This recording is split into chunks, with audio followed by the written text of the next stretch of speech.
नमस्ते। हामी सबै एआईसँग कुराकानी त गर्छौं, तर के हामी सही तरिकाले गरिरहेका छौं त?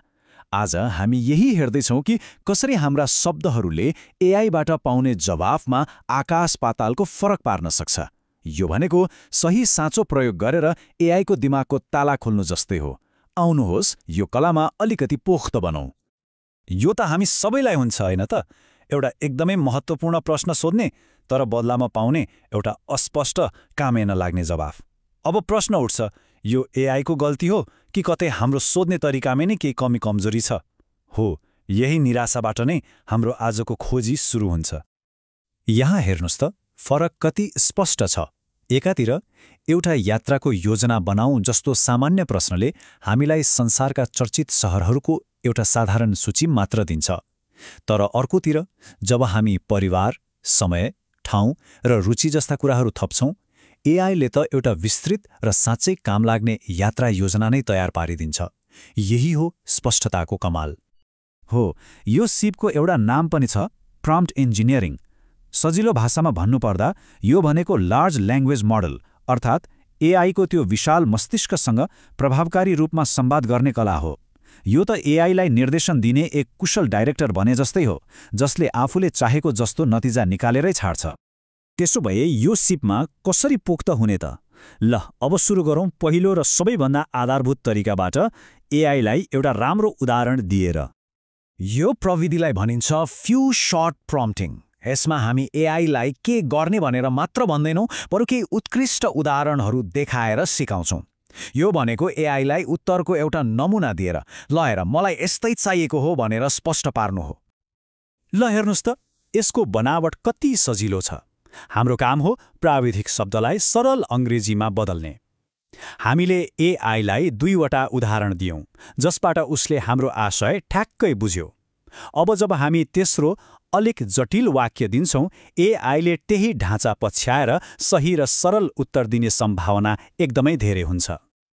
ल, अब अझै एक स्तर माथि जाउँ, जहाँ हामी एआईलाई केवल उत्तर दिन मात्र होइन, बरु जटिल समस्याहरू समाधान गर्नका लागि सोच्न सिकाउँछौं। यो हो चेन अफ थट प्रम्प्टिङ।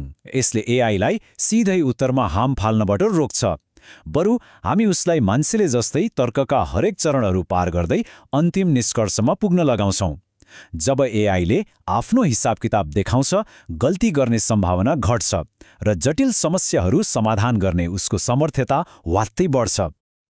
अब यो गणितीय समस्या हेरौँ न। यदि हामीले सिधै उत्तर सोध्यौं भने एआईले हिसाबमा गडबड गर्न सक्छ, तर जब हामी उसलाई एक कदम सोचेर गरौँ भन्ने उदाहरण दिन्छौं, उसले समस्यालाई ससाना व्यवस्थित टुक्राहरूमा बाँड्छ र सजिलैसँग सही उत्तरमा पुग्छ। अब प्रम्प्टिङको त्यो स्तरको कुरा गरौँ जसले एआईलाई जवाफ दिने मसिनबाट काम गर्ने सहयोगीमा बदल्छ। यो चाहिँ साँच्चै रोमाञ्चक छ। यो हो रिएक्ट फ्रेमवर्क, जसको अर्थ हो रिजन, सोच्नु, र एक्ट, काम गर्नु। यो प्रविधिले एआईलाई आफ्नो ज्ञानको सीमाभन्दा बाहिर जान दिन्छ। यसले एआईलाई इन्टरनेट सर्च गर्ने वा अन्य डिजिटल उपकरणहरू चलाउने क्षमता दिन्छ। भनौँ न, यसले एआईलाई एउटा साधारण च्याटबटबाट एक स्वायत्त एजेन्टमा परिणत गर्छ, जसले हाम्रो लागि वास्तविक काम गर्न सक्छ। रिएक्ट एउटा चक्रमा काम गर्छ। पहिले मोडलले सोध्छ, अब के गर्नुपर्छ? त्यसपछि उसले एउटा काम छान्छ, जस्तै सर्च टुल प्रयोग गर्ने।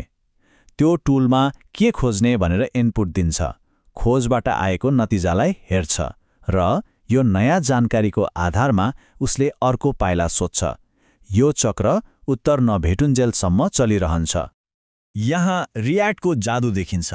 प्रश्न छ, टेक्सस लङ हर्न्सले गएको हप्ता कोसँग खेल्यो र स्टेडियमको ठेगाना के हो?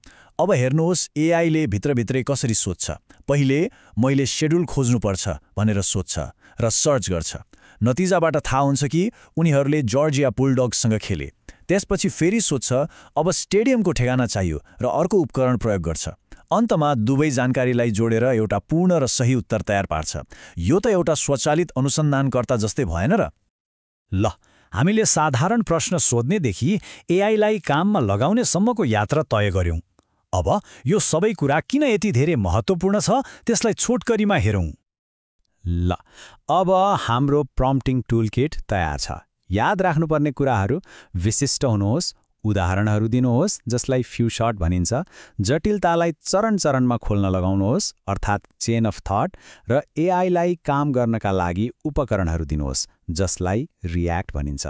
यी 4 हतियारले एआईसँगको हाम्रो अन्तर्क्रियालाई साधारणबाट असाधारण बनाउन सक्छन्। अन्त्यमा यो कुरा बुझ्न एकदमै जरुरी छ, राम्रो प्रम्प्टले राम्रो उत्तर मात्र दिँदैन, यसले एआईको वास्तविक क्षमतालाई बाहिर निकाल्छ। यो कुनै चलाखी मात्र होइन, यो त भविष्यमा एआईसँग सहकार्य गर्नका लागि एक अत्यावश्यक सिप हो। र अन्त्यमा एउटा सोचनीय प्रश्न, शक्तिशाली एआईको यो युगमा के एउटा उत्तम प्रश्न तयार पार्नु नै 21औं शताब्दीको सबैभन्दा महत्त्वपूर्ण सिप हो त? यसको बारेमा सोच्दै गर्नुहोला।